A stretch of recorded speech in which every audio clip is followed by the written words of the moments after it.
This is a story about a betrayal so brutal it could break a person. Or in one woman's case, it could forge a weapon. It all went down in the swanky high-end circles of Sydney, a place where people's secrets are as well guarded as their designer handbags. The truth, as they say, stings. But for one woman, it was the fire she needed to rise from the ashes. A year ago, Aurelia Vance lived what looked like a perfect life. At 32, she was the quintessential picture of Sydney's high society, her golden hair catching the sunlight over Bondi Beach, her steel blue eyes holding a sharp intelligence that few saw beyond her role as a loving wife.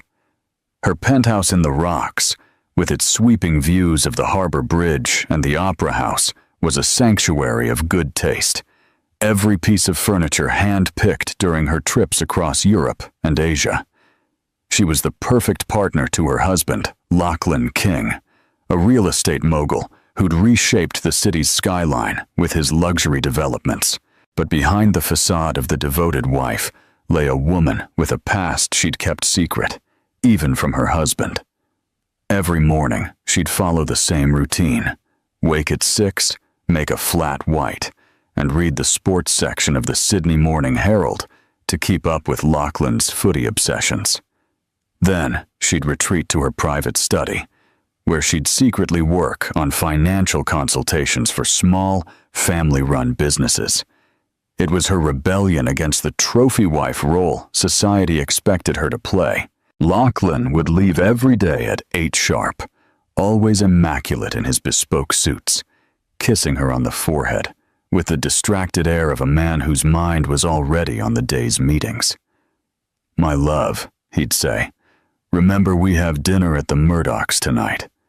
And she'd nod, smile, and promise to have the right dress and the right conversation ready. For the first few years, Aurelia found a certain charm in this ritual. Lachlan was everything a woman could want: handsome, successful, and sophisticated. But over time, the cracks began to show. He started coming home later. His excuses became vaguer, and their intimacy faded into routine gestures and superficial conversations about the social calendar. Aurelia put it down to the stress of business in a competitive market. The first alarm bell rang one Tuesday in March when Aurelia decided to surprise Lachlan with lunch at his office in Barangaroo, the financial district where his company occupied 3 floors of a sleek glass skyscraper. His secretary, a seasoned woman named Judith, greeted her with an oddly awkward expression. "Mrs. King," she said, avoiding eye contact. "Mr. King is in a very important meeting. Maybe you should come back later." But Aurelia knew that office like the back of her hand. She knew when he had a truly important meeting, his business partner's car would be in its reserved spot in the underground car park. That day, it was empty. Aurelia insisted on going in, and after a moment that felt like forever, Judith led her to the executive office. Lachlan was there alone, standing in front of the windows that offered a panoramic view of the harbor, talking on the phone in a low voice, and with an intimate laugh that Aurelia hadn't heard directed at her in months. When he saw her, he abruptly hung up, slid the phone into his jacket pocket, and walked over to kiss her, with a smile that didn't reach his eyes. "My love, what a nice surprise. What brings you here?" Aurelia noticed the perfume. It wasn't hers. It was younger, sweeter, with notes of vanilla and jasmine that clung to her husband's silk tie like a territorial mark. She said nothing. She convinced herself it was paranoia, that 8 years of a solid marriage couldn't fall apart over a phone call and an unknown scent. Over the next few weeks, Aurelia began to observe with a detective's eye. Calls Lachlan would take on the balcony when he thought she couldn't hear him. Text messages that would arrive late at night, which he'd check with a secret smile. Gifts he bought that never came home. Receipts from jewelers. Bills from restaurants they'd never dined at together. and charges on his credit card from boutiques she'd never visited. The perfect world Aurelia had built started to sway like a house of cards in a Sydney storm. But she didn't know the storm was just beginning, and that the coming revelation would not only destroy her marriage, but force her to confront who she really was and what she was made of. On lonely nights, while Lachlan invented increasingly elaborate excuses for not coming home, Aurelia would stay awake at the window of their penthouse, watching the city lights twinkle like fallen stars. Unbeknownst to her, she was preparing for the moment she'd have to choose between sinking into humiliation or emerging as the woman she had been before she became someone else's perfect wife. The glass princess was about to discover she was made of something far stronger than glass. She was made of diamond, and diamonds, under the right pressure, become unbreakable. The truth unveiled. The truth hit like a tsunami one afternoon in April. Aurelia decided to do something she hadn't done in years. She followed her husband. She was a spy in a Hollywood flick, dressed in dark jeans, a black leather jacket, and sunglasses. Her heart was pounding as she followed Lachlan's gray Maserati through the city streets. She followed him past the Opera House, through the Botanic Gardens, until he arrived at a sleek residential building in Elizabeth Bay that she didn't recognize. From her car, she watched Lachlan enter the building with a chilling familiarity. Aurelia waited for an hour that felt like an eternity, her hands sweating on the steering wheel as she tried to make sense of what she was seeing. Maybe it was a business meeting. Maybe the building had offices. Maybe she was just a paranoid, jealous wife. But then she saw her. Zara Davies, 24 years old, with platinum blonde hair, long legs and a miniskirt that cost more than most people's weekly wages. She was everything Aurelia had been 10 years earlier. Young, stunning, with the arrogant confidence of someone who believes the world belongs to them. Lachlan emerged from the building 5 minutes later, and what Aurelia saw next destroyed 8 years of marriage in 30 seconds. Her husband kissed that woman with a desperate passion, with his hands tangled in her blonde hair, pressing her against the building's glass door. It was the same way he'd kissed her on their honeymoon in Port Douglas, when she believed their love was eternal and unbreakable. Tears came unannounced, blinding her, as she watched her husband get into the woman's car, a red convertible BMW that screamed youth and rebellion. They drove off together, laughing, with their hands intertwined on the gear stick, like a pair of lovers in a romantic movie. Aurelia sat in her car for hours, watching the life she had built disintegrate before her eyes. When she finally got home, Lachlan was already there, showered, perfumed, with a glass of Shiraz in his hand and a perfectly practiced look of innocence. "My love," he said, "how was your day?" "Mine was exhausting. Those Japanese investors are ruthless." Aurelia looked at him as if seeing him for the first time. This man, who had shared her bed for 8 years, was lying to her face. "What's her name?" she asked in a voice she didn't recognize. Lachlan's expression of confusion was perfect. "Who's who, my love?" "The blonde in the red convertible BMW you kiss like a hormonal teenager." The silence that followed was deafening. The mask of innocence fell from his face, replaced by a look of guilt that confirmed all her worst fears. "Aurelia, I can explain," he stammered. 8 years, she yelled, her voice raw. 8 years of my life, Lachlan. 8 years believing we were happy, that we had something real, that you loved me like I loved you. Tears streamed down her face. How long has it been going on? How long have you been laughing at me behind my back? Lachlan reached out with his hands, as if approaching a wounded animal. My love, it's not what you think. It's complicated. You don't understand the pressure I'm under with the business. What did you need?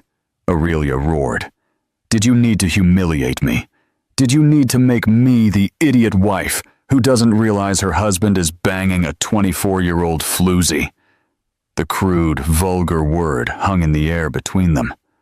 Lachlan recoiled, perhaps for the first time in their marriage, feeling a real fear of the woman he had lived with for 8 years. Aurelia, please, can we talk about this like civilized adults? Civilized? She laughed, a bitter, broken sound. You want to talk about civilized while your mistress is using my money to buy designer clothes. 'Cause I recognize that skirt, Lachlan. It's from the new Prada collection. It costs $3,000, the same $3,000 that went missing from our joint account last month, and that you said was for entertainment expenses. Lachlan's face turned ashen. There was no denying that. The days that followed were a descent into hell. Aurelia hired a private detective, an old mate named Marco, who had worked for Sydney's most powerful families for decades. The photographs he handed her a week later were like daggers to the heart.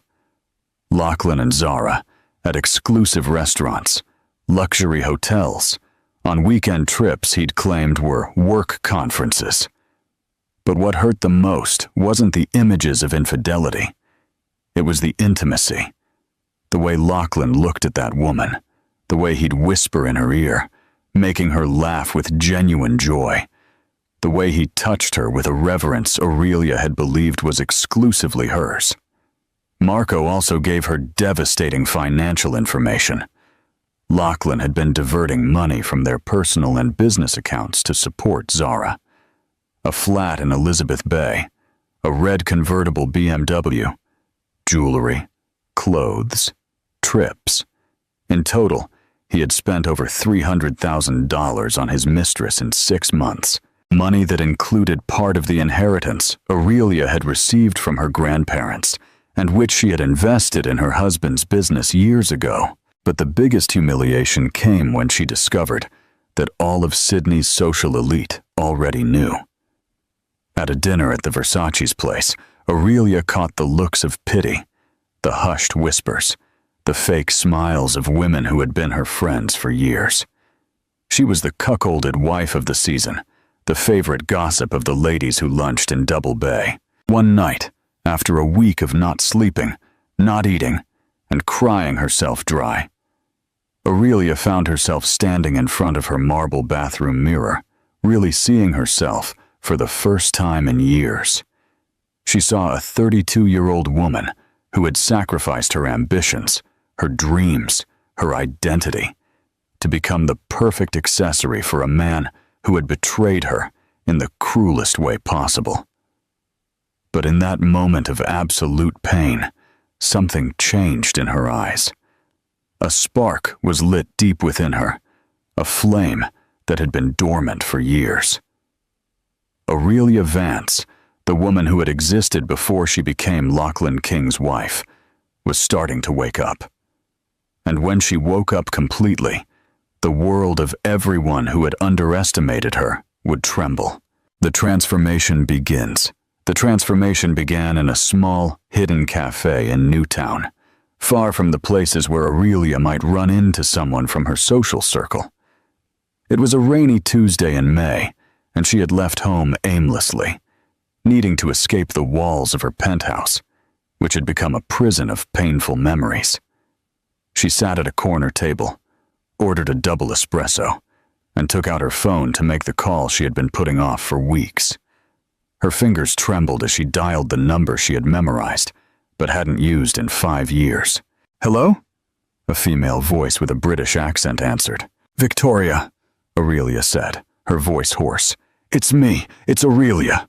The silence on the other end lasted an eternity before Victoria Thornfield, her former partner and best friend from Harvard, replied with a mix of shock and joy. "My God, Aurelia, I haven't heard from you in 5 years. What's happened? Are you okay?" Tears welled up as Aurelia told her everything. Victoria listened without interrupting, occasionally murmuring words of support or outrage when the details of the betrayal became particularly cruel. "That bastard," Victoria muttered when Aurelia finished her story.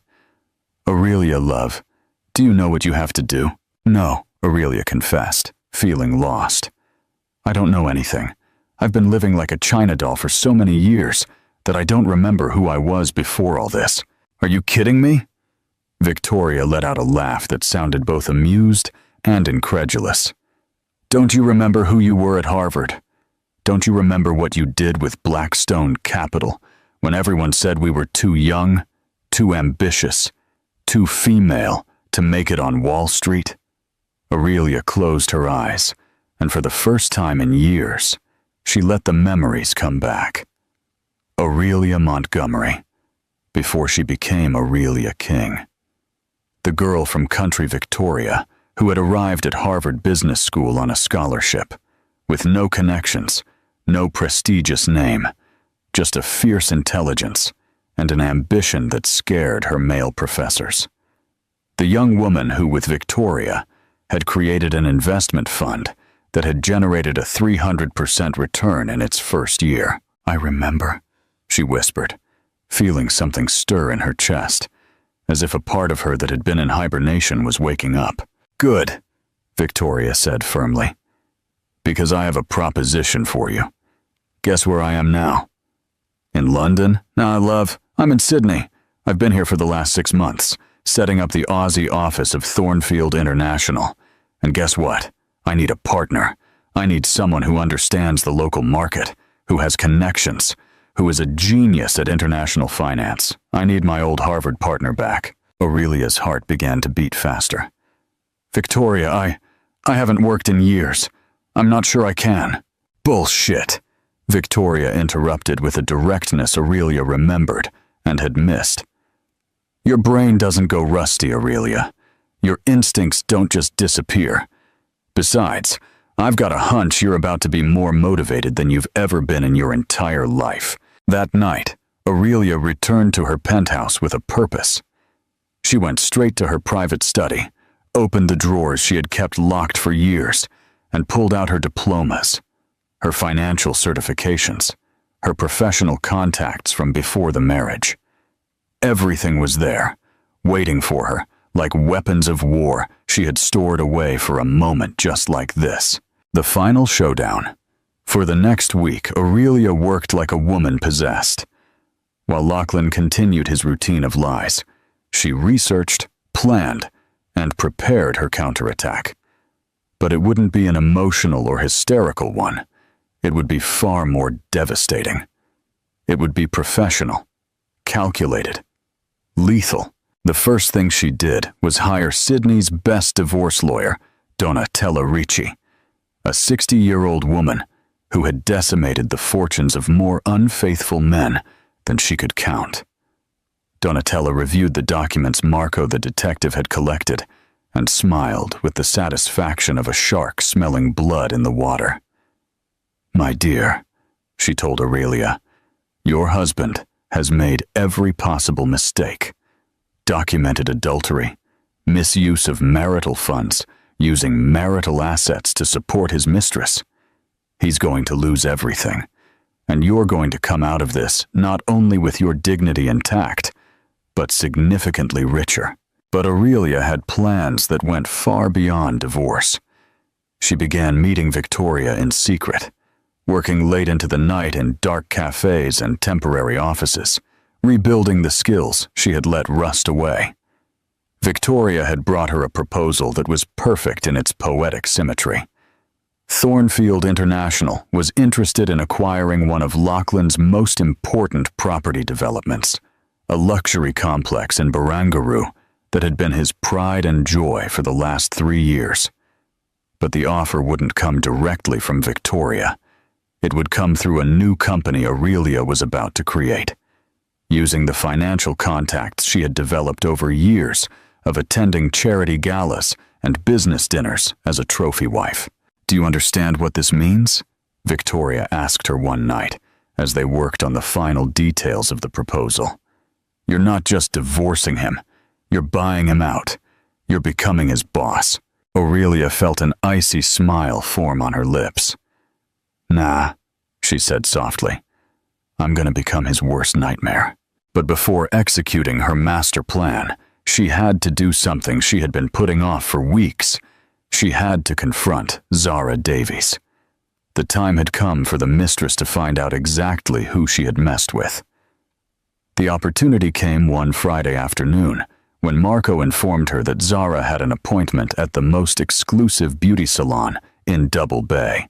Aurelia dressed carefully for the encounter. An Armani charcoal gray pantsuit, Louboutin heels, her hair in an impeccable bun, makeup flawless but imposing. She looked like what she was about to become, a formidable businesswoman. She entered the salon with a confidence that made every head turn. Zara was in a pedicure chair, her eyes closed, enjoying a spa treatment that probably cost more than the weekly wage of the beautician attending to her. "Excuse me," Aurelia said to the beautician. "Could you give me a moment alone with Ms. Davies? It's a personal matter." The beautician, intimidated by Aurelia's authoritative presence, quickly retreated. Zara opened her eyes, and her face instantly paled as she recognized the woman she had been seeing in society photos for months. "You must be Zara," Aurelia said in a soft voice that held unsaid threats. "I'm Aurelia, the wife." Zara tried to keep her composure, but Aurelia could see the terror in her eyes. "Mrs. King, I don't know what to say."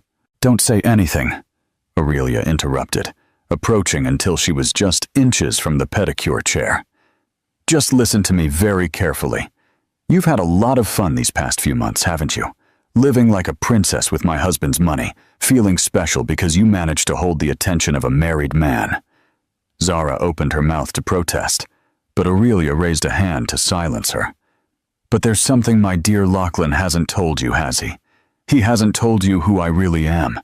He hasn't told you that before I was his trophy wife, I was one of the most successful financiers on Wall Street.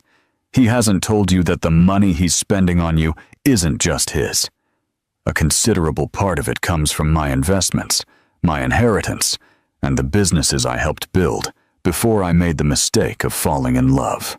Aurelia leaned in closer, and Zara could smell her expensive perfume, feel the authority that radiated from her every pore. "You know what else he hasn't told you? That his company is about to face the biggest crisis in its history. You see, little Zara, I know all his financial secrets. I know exactly how much he owes, who he owes it to, and what's going to happen when his creditors realize he's been diverting money to support his little darling." The color completely drained from Zara's face. You can't do that. You can't ruin him." Aurelia straightened up and smiled with a chilling coldness. "Oh, my dear girl, I don't need to ruin him. He already did that all by himself. I'm just going to make sure that when everything falls apart, I'm on the right side of the devastation. And you, little princess, are about to find out what it feels like when the man you thought would support you forever can't even afford his own coffee." She turned to leave, but stopped at the salon door. "Oh, and Zara," she said, without turning around. "Enjoy that pedicure. It's the last one Lachlan will be able to pay for." That night, Aurelia returned to her penthouse with a sense of power she hadn't experienced in years. For the first time since she had discovered the infidelity, she didn't cry.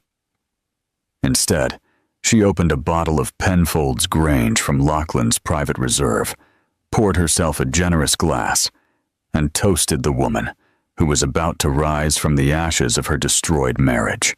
The next day, she put the final phase of her plan into motion. With Victoria as financial backing and herself as the public face of the operation, they created Vance International, an investment firm specializing in hostile acquisitions of distressed real estate properties. The first target, King Development Corporation. Aurelia had spent years listening to Lachlan's business conversations, memorizing names, contacts, and financial weaknesses. She knew exactly what the vulnerable points of his company were, which investors were nervous, and which loans were coming due. Using a network of contacts she had cultivated over years of charity galas and social dinners, She began to move the pieces of the most important chess game of her life. She called Alessandro Monteverdi, the banker who had been discreetly flirting with her for years at Sydney high society parties. She proposed a business dinner, and when Alessandro discovered that Lachlan King's elegant wife was actually a brilliant financier with a groundbreaking investment proposal, he practically fainted. Aurelia told him that night, "If you had known who you were really talking to years ago, I wouldn't have wasted my time talking about footy at those boring dinners." One by one, Aurelia won over allies, building a coalition of investors who saw in Vance International the opportunity to participate in what was being described in financial circles as the most elegant and brutal acquisition in Australian real estate history. But the real satisfaction came when she received a call from Marco the detective. "Mrs. King," he said with a malicious grin, "I have interesting news. Your husband and his mistress had a massive fight last night. The neighbors called the cops because of the racket. Apparently, Ms. Davies discovered something that really pissed her off." Aurelia felt a deep, sweet satisfaction. Her visit to the salon had planted the seeds of panic in Zara's mind, and she had evidently confronted Lachlan, demanding explanations he couldn't give. "What else?" she asked. Mr. King came out of Ms. Davies' apartment at 3 a.m. She threw a suitcase out the window at him. A very expensive Louis Vuitton. It smashed right into the windscreen of his Maserati. Aurelia couldn't help but laugh. The image of Lachlan picking up designer underwear from the street while his aristocratic neighbors watched from their balconies was too delicious. But the best was yet to come. 3 days later, Lachlan came home earlier than usual. He poured himself a whiskey with trembling hands and collapsed onto the Italian leather sofa with the expression of a man who had seen his own execution. "Aurelia," he said in a hoarse voice, "we need to talk." She looked at him from the kitchen, where she was calmly preparing a Caesar salad. "What do you want to talk about, Lachlan?" "Us, the divorce, how we're going to split everything." Aurelia sliced a tomato with surgical precision, each movement of the knife deliberate and controlled. "Oh, really? And what makes you think there's anything to split?" Lachlan frowned, confused. "What do you mean? We've been married for 8 years. We have assets. The company." "The company," Aurelia repeated, and for the first time in weeks, she truly smiled. "Yes, let's talk about the company." She walked over to the sofa where Lachlan was sitting, sat elegantly in the chair opposite him, crossed her legs, and looked at him with the expression of a cat that had been playing with a mouse for months and was finally ready to deliver the fatal blow. "Lachlan, my love," she said with a poisonous sweetness, "you know what I discovered while you were busy playing with your little princess? I discovered that I am very, very good at business. So good that in the last few weeks, I've gotten investors willing to buy distressed real estate properties. Properties like, for example, your beloved Barangaroo complex." Lachlan sat up abruptly, spilling whiskey on his silk shirt. "What the hell are you talking about?" "I'm saying, my dear cheating husband, that at 9 o'clock tomorrow morning, you're going to receive a buyout offer for all your main developments. An offer you won't be able to refuse because your creditors are nervous, your investors are losing patience, and your cash flow is compromised by the 300 grand you've spent on keeping a mistress." The whiskey glass slipped from Lachlan's hands and shattered on the marble floor. You can't do this." "Can't I?" Aurelia rose with feline grace, walked to the window overlooking the harbor bridge, and contemplated the city lights she had learned to love during 8 years of marriage. "You see, Lachlan, there's something you never knew about me, something you never cared to ask in all these years." She turned to him, and for the first time, Lachlan truly saw the woman he had married. "Before I met you, I was Aurelia Montgomery. You might not recognize the name because you never paid attention to my achievements, but in New York financial circles, that name means something. It means the woman who tripled Blackstone Capital's initial investment in 2 years. It means the youngest financier to be invited to the Goldman Sachs Council. It means the woman who turned down job offers from J.P. Morgan and Deutsche Bank to create her own company. Lachlan looked at her as if he were seeing a ghost. But then I fell in love with you, Aurelia continued, her voice growing harder with every word. And I made the mistake of believing that love meant sacrificing my identity for yours. I made the mistake of believing that being your wife was enough to make me happy. I made the mistake of trusting that you loved me enough to be faithful. She walked back towards him, and Lachlan could see the fire burning in her blue eyes. But you know what? Thanks to your betrayal, I remembered who I really am. And now, my dear husband, you're about to meet the real Aurelia Vance. The rise of an empress, the Monday morning that would forever change the balance of power in Sydney's elite, dawned with a clear sky and a golden light filtering through the Barangaroo skyscrapers. Aurelia woke up at 5 in the morning, not from anxiety, but from the pure energy coursing through her veins. She dressed for war with the precision of a general preparing for the final battle. She chose a Dolce & Gabbana navy pantsuit that enhanced her eyes and projected absolute authority. Manolo Blahnik heels high enough to intimidate, but comfortable enough to walk confidently through the offices she was about to conquer. Her hair fell in perfect waves over her shoulders, and her makeup was applied with the precision of an artist who knew exactly the effect she wanted to create. As she sipped her morning espresso, Lachlan came downstairs, looking like a man who hadn't slept in weeks. His eyes were sunken, his suit was wrinkled, and his hands trembled slightly as he poured himself a coffee. "Morning, my love," Aurelia said, with a sweetness that contrasted violently with the storm she was about to unleash. "Sleep well?" Lachlan looked at her with a mix of terror and fascination, as if he couldn't believe this imposing and dangerous woman had been his submissive wife for 8 years. "Aurelia, please, can we talk about this? We can find a solution." "Oh, but I already found a solution," she replied, picking up her Hermes handbag and heading for the door. "At 9 o'clock sharp, my lawyer will be at your office with a proposal that is going to change your life forever. I suggest you call yours." She left the penthouse without looking back, leaving Lachlan with his cold coffee and the crushing weight of the realization that he had completely underestimated the woman he had betrayed. At 9 o'clock on the dot, just as she had promised, Donatella Ricci walked into King Development Corporation's offices, accompanied by a retinue that looked like an army of black suits. Lachlan waited for her in the conference room with his own lawyer, an older man named Giuseppe, who had handled the King family's legal affairs for decades, but who now looked completely out of his depth. Donatella wasted no time on pleasantries. She opened her Italian leather briefcase and distributed copies of documents that had been prepared with the precision of surgical instruments designed to dissect empires. "Mr. King," she began, "my client is prepared to make a generous offer for the total acquisition of King Development Corporation." Lachlan looked at the numbers, and his face turned the color of Carrara marble.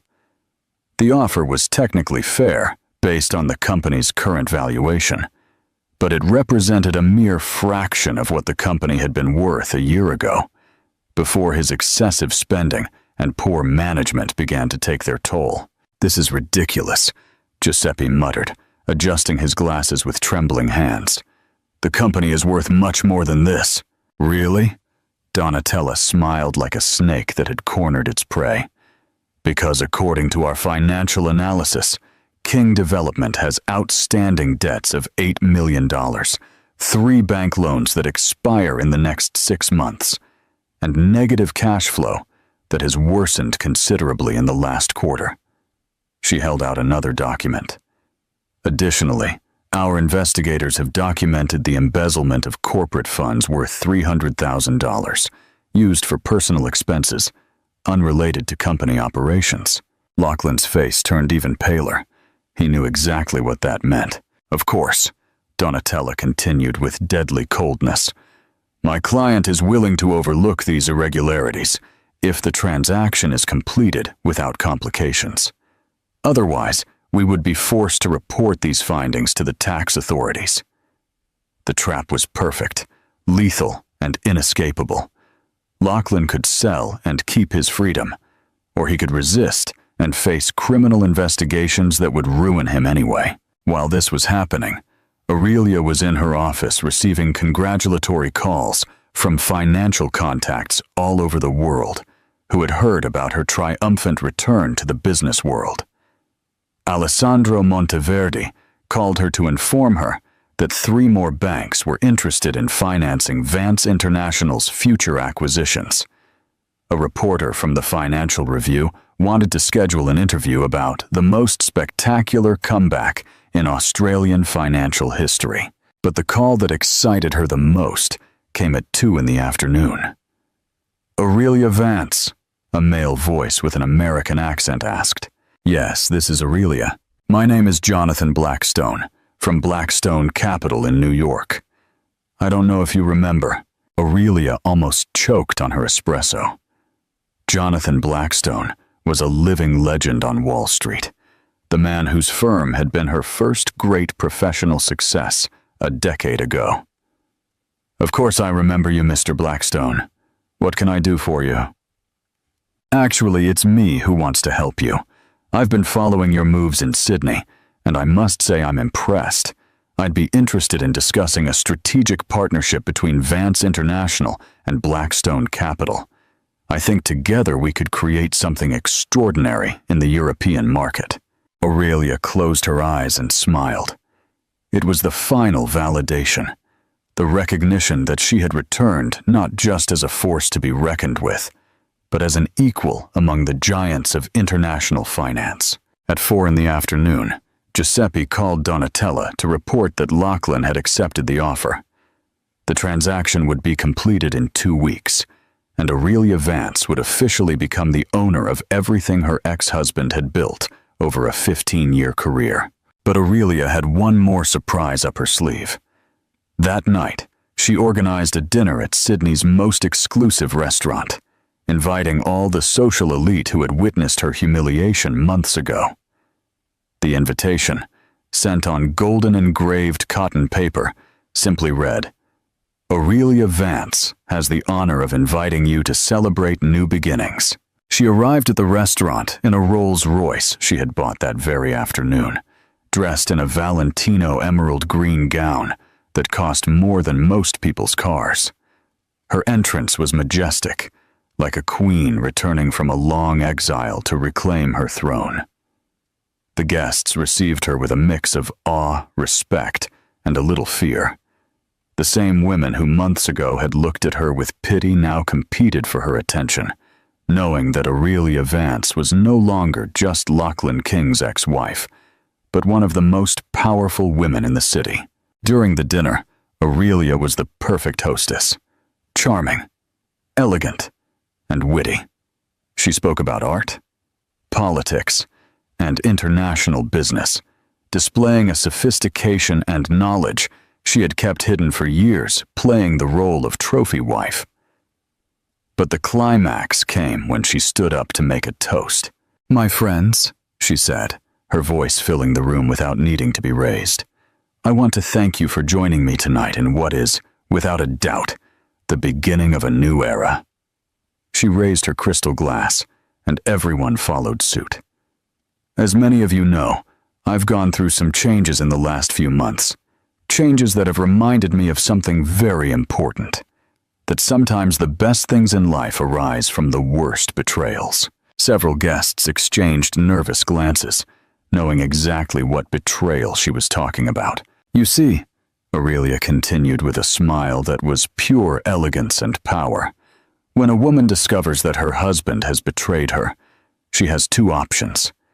She can fall apart and become a victim, or she can remember that she was never weak to begin with. She can remember that love had temporarily made her forget her own power."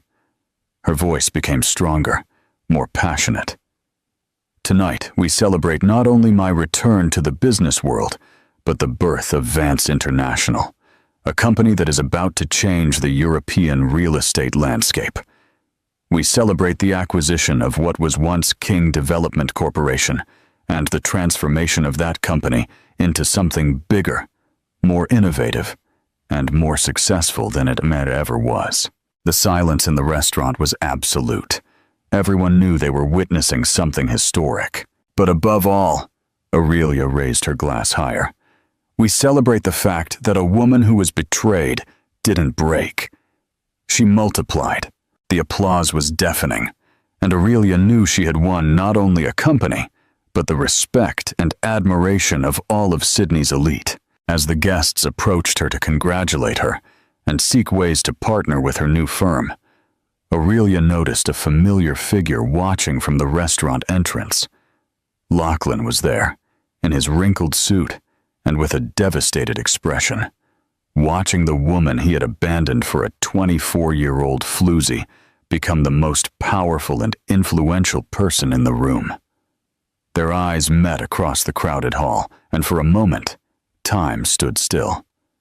Lachlan opened his mouth as if he wanted to say something, but Aurelia simply smiled at him, raised her glass in a silent toast, and turned to continue her conversation with Jonathan Blackstone, who had flown from New York specifically to meet the woman all of Wall Street was talking about. Lachlan stood there for a few more minutes, watching his ex-wife shine like a star at the center of a universe he could no longer touch, and then he left, disappearing into the Sydney night like a ghost of a past that no longer had power over Aurelia's future. The transformation was complete. The Glass Princess had died, and in her place, a Diamond Empress was born, who would never again allow anyone to underestimate or betray her. The legacy of the Phoenix. 6 months after that night that marked her rebirth, Aurelia Vance was on the terrace of the penthouse she had bought in Sydney's most exclusive building, gazing at a sunrise that painted the city's skyscrapers with gold and pink. Vance International had exceeded all expectations. The partnership with Blackstone Capital had resulted in the acquisition of premium properties in Sydney, Melbourne, and Brisbane.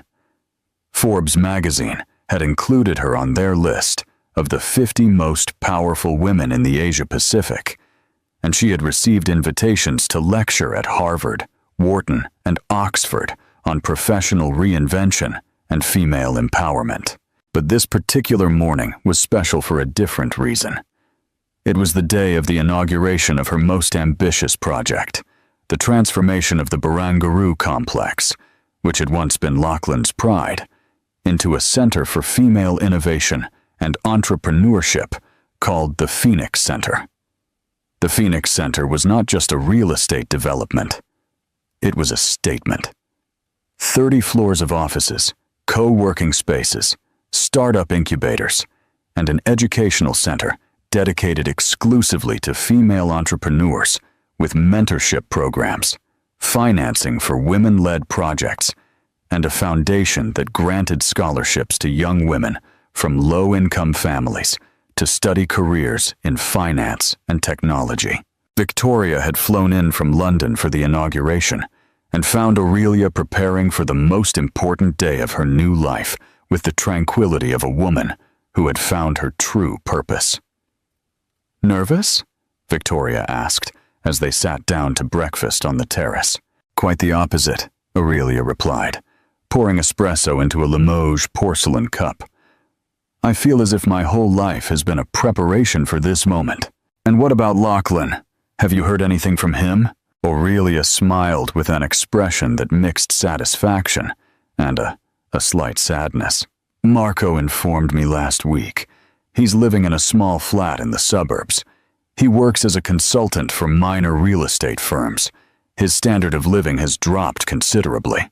"And Zara?" "Ah, little Zara." Aurelia let out a laugh that sounded like tinkling glass.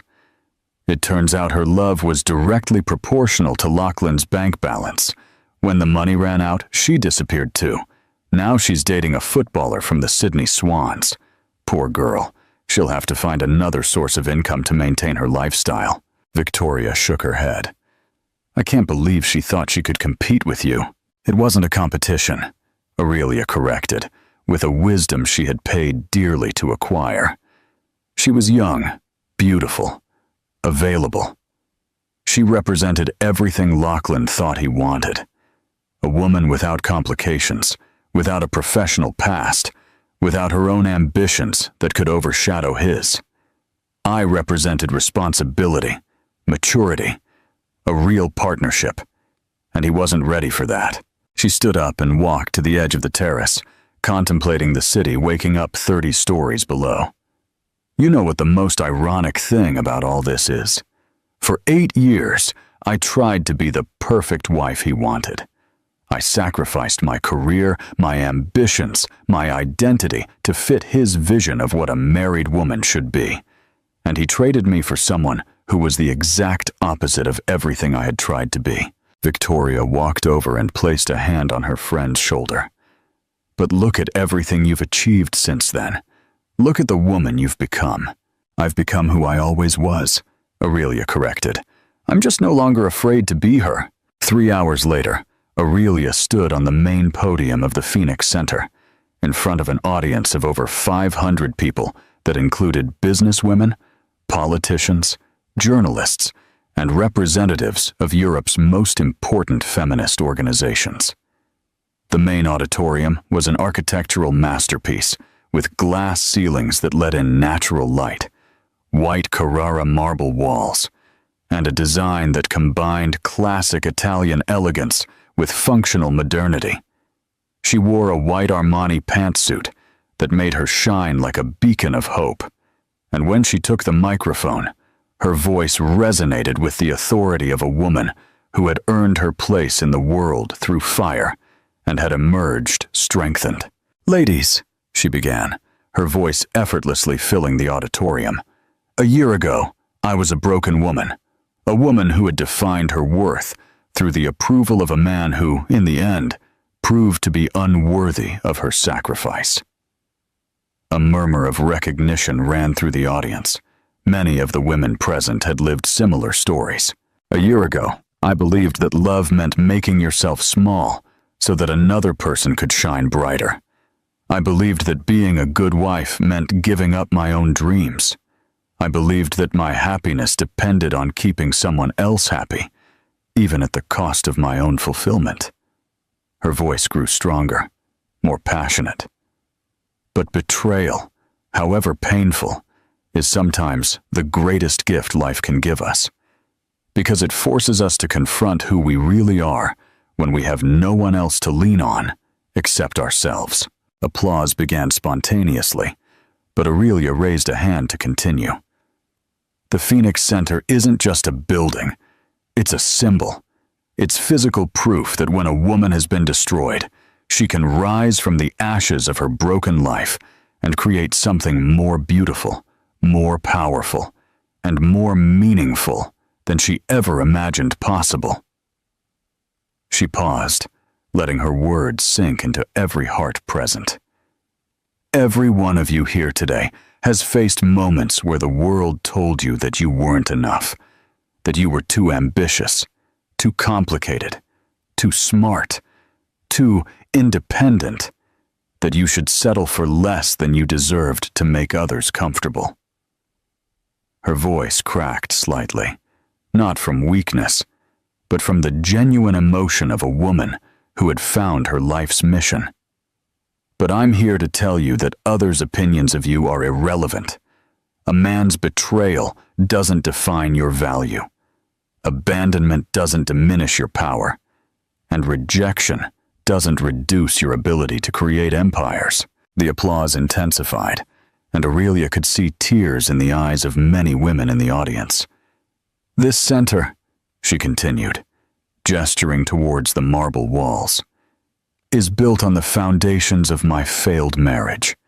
Every office, every classroom, every workspace represents a piece of my broken heart that was transformed into determination. Every mentorship program we offer here was born from the pain of being underestimated. Every scholarship we grant arises from the fury of being betrayed. But I didn't build this place for revenge. I built it for freedom. The freedom to be completely yourselves, without apology, without compromise, without fear. The freedom to fail and get back up. The freedom to succeed without feeling guilty. The freedom to be powerful without being called aggressive. The freedom to be vulnerable without being called weak. The silence in the auditorium was absolute, charged with a palpable energy. 6 months ago, I received a call. It was Lachlan, my ex-husband. He wanted us to meet for coffee. Talk like civilized adults, as he put it. He wanted to apologize, explain his actions, and ask me to consider giving him a second chance. A nervous murmur ran through the audience. They all wanted to know what she had answered. "Do you know what I told him?" Aurelia smiled, and her smile was radiant, free, completely at peace. I said thank you. I thanked him for betraying me. I thanked him for showing me who he really was. I thanked him for forcing me to rediscover my own strength. The applause erupted like a storm, but Aurelia wasn't finished. And then I told him something else. I said, "Lachlan, I am no longer the woman you fell in love with, and I'm definitely not the woman you betrayed.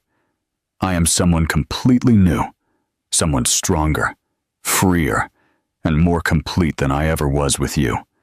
And that woman has no room in her life for men who can't recognize her worth." The ovation was deafening. Women on their feet applauded with tears streaming down their cheeks, recognizing in Aurelia their own dormant strength. When the applause finally died down, Aurelia lowered her voice for her final reflection. "My sisters," she said, with an intimacy that reached every heart present. "I want you to remember something very important when you leave here today. Your value is not determined by who loves you, but by how you love yourselves. Your power doesn't come from others' approval, but from confidence in your own abilities. Your freedom isn't something someone can give or take away. It's something you reclaim every day by choosing to be authentic with yourselves." She turned to leave the podium, but stopped for one last declaration. "And if one day a man betrays you, abandons you, or underestimates you, remember this: he isn't rejecting you. He is revealing his own inability to recognize a diamond when it's right in his hands. And when a man can't recognize your worth, that's his problem, not yours." The final ovation lasted 15 minutes. When Aurelia finally left the auditorium, she was surrounded by dozens of women who wanted to thank her, share their own stories, and ask for advice.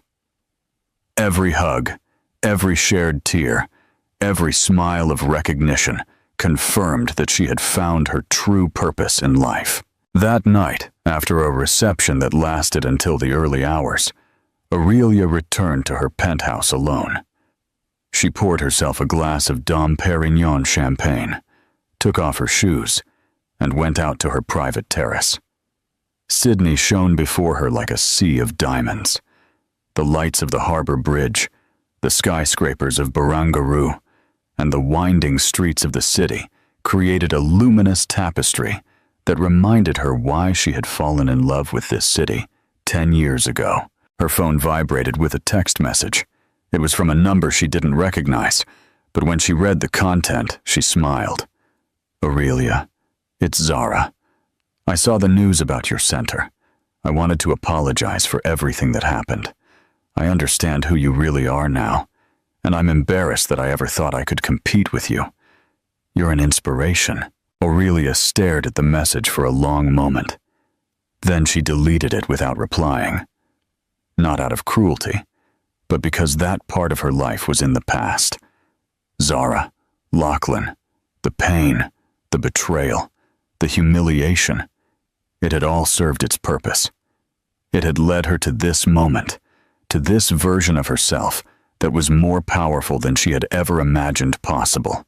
She raised her glass to the starry Sydney sky and toasted silently to the woman she had been, to the pain that had strengthened her, and to the extraordinary life that stretched out before her like an infinite promise of possibilities. In the distance, the chimes of a nearby church marked midnight. A new day was beginning, and with it, new adventures for the woman who had learned that the greatest betrayal a woman can suffer is not that of a man who abandons her, but that of abandoning herself for someone else's love. Aurelia Vance had chosen to never betray herself again, and in that choice, she had found the purest, most powerful freedom that exists, the freedom to be completely, unequivocally, magnificently herself. Did you love this story of overcoming betrayal and finding your inner strength? Hit that like button and subscribe to the channel for more stories that'll inspire you to never give up. Down in the comments, tell us, what would you have done in Aurelia's place? We want to hear your thoughts.